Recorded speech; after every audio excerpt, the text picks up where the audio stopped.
तो यहां से निष्कासित कर सकता हूं, लेकिन मैंने तो ऐसा कभी नहीं किया। संत महात्मा देवी सज्जनों, इन दोनों दृष्टांतों से ये निष्कर्ष निकालते हैं, आप नास्तिक हैं, आस्तिक हैं, अर्थात पुण्यकर्मी हैं या पापकर्मी हैं, आप चोर हैं, डाकू हैं, सामान्य आवश्यकताएं जितनी भी हैं हर एक इंसान की, उनको देने के लिए परमात्मा पात्रता नहीं देखता। हां, इससे बड़ी बातें देनी हैं जिन्हें परमात्मा की भक्ति कहा जाता है, जिन्हें आध्यात्मिक संपदा कहा जाता है, जिन्हें वैराग्य इत्यादि कहा जाता है, जिन्हें साधना इत्यादि का बल इत्यादि कहा जाता है, उनके देने से पहले परमात्मा परखता है, पात्रता देखता है, तब देता है। क्यों? भक्ति हर एक के वश की बात नहीं है, ज्ञान उपार्जन हर एक नहीं कर सकता, वैराग्य को अपने अंदर हर कोई नहीं समेट सकता, हर एक नहीं रख सकता, इत्यादि इत्यादि। ये सब चीजें आध्यात्मिक संपदा जिसे कहा जाता है, वह सब देने से पहले परमात्मा पात्रता देखता है। लेकिन सामान्य आवश्यकताएं, रोटी, कपड़ा, मकान इत्यादि, ये सब बातें देने के लिए परमात्मा पात्रता बिल्कुल नहीं देखता। ये आपकी अपनी पात्रता पर निर्भर करता है कि आप कितनी ग्रहण कर सकते हैं परमात्मा की कृपा। पूज्यपाद स्वामी जी महाराज जहां परमात्मा से कृपा मांगा करते, वहां ये भी मांगा करते, परमेश्वर कृपा तेरी मांग रहे हैं, पर ऐसी कृपा कर, तेरी कृपा को अधिक से अधिक हम ग्रहण कर सकें। ये बहुत महत्वपूर्ण बिंदु है। देखिए साधकजनों, परमात्मा किस प्रकार से हमारे कर्मों से जुड़ा हुआ बन जाता है। बेचारा बेबस हो जाता है, भाई मैं भी हार गया, मैं तेरे कर्मों से इस प्रकार से बंधा हुआ हूं, कर्म सिद्धांत से इस प्रकार से बंधा हुआ हूं, मैं विधान से इस प्रकार से बंधा हुआ हूं कि मैं टस से मस नहीं हो सकता। एक डॉक्टर दंपत्ति हैं, 11 साल हो गए हैं उनकी शादी हुए। एक नगर के बहुत सम्माननीय व्यक्ति हैं, दोनों पति पत्नी डॉक्टर हैं। 11 वर्ष लगभग हो गए हैं उनके विवाह हुए, संतानहीन है, प्रचुर संपत्ति है। मन में ऊपर से दिखाएं न दिखाएं, लेकिन भीतर से चिंतित रहते हैं, उदास रहते हैं। किसके लिए कमा रहे हैं, किसके लिए छोड़ेंगे? पहले मैं मरता हूं या तू मरती है, एक रह जाएगा, एक ने भी नहीं रहना। उसके बाद इतनी बड़ी संपत्ति का, इतने धन का क्या होगा, ये सोच उन्हें अंदर ही अंदर कुरेदती रहती है। बड़ा व्यस्त जीवन है, सेवामय जीवन है, बहुत सुंदर जीवन है।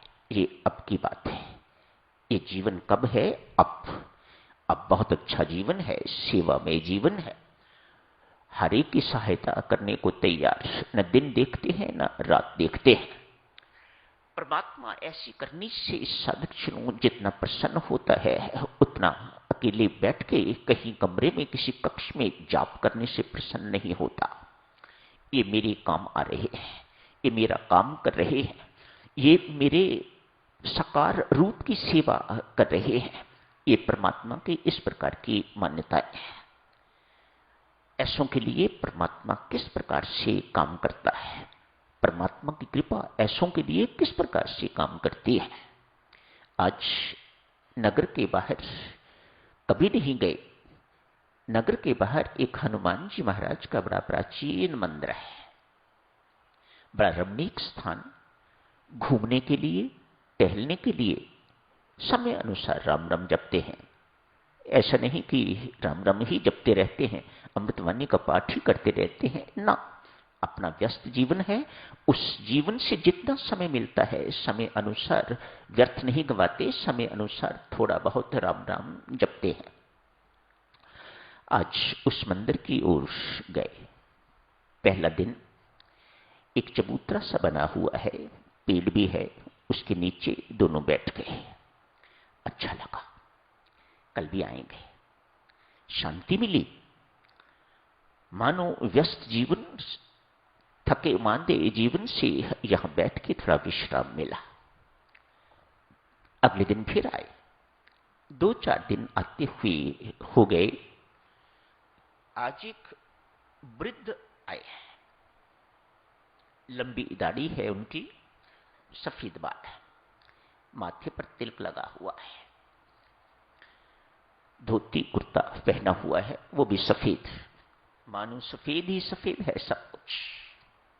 आप तो जानते हो ना, सफेद पवित्रता का प्रतीक है। सब कुछ सफेद ही सफेद। आके कहा, बाबूजी उदास लगते हो, क्या बात है? डॉक्टर साहब ने कहा, कुछ नहीं, हम उदास नहीं हैं। बाबा ने कहा, बाबूजी उदास तो हो, मेरे से छुपा रहे हो। पत्नी ने कहा, बाबा 11 वर्ष हो गए हैं विवाह हुए, संतानहीन है। उदासी इस बात की, इतना पैसा, इतनी संपत्ति इकट्ठी हो रही है, फरफूम, इस बात की उदासी है, इस कारण उदास रहते हैं। बुजुर्ग ने एक क्षण के लिए आंख बंद की और कहा, क्या आपने कुछ ऐसी अनऑथोराइज्ड संपत्ति या भूमि आपके पास है? अर्थात ऐसी भूमि या कोई ऐसी संपत्ति पर आपने कब्जा किया हुआ है जो आपकी कमाई से ना हो? पत्नी ने 1 मिनट में सोच विचार के कहा, हां बाबा, इनके मामा हैं, उनकी संतान कोई नहीं। जितनी भी संपत्ति थी, जितनी भी भूमि थी, वह इनको दे दी।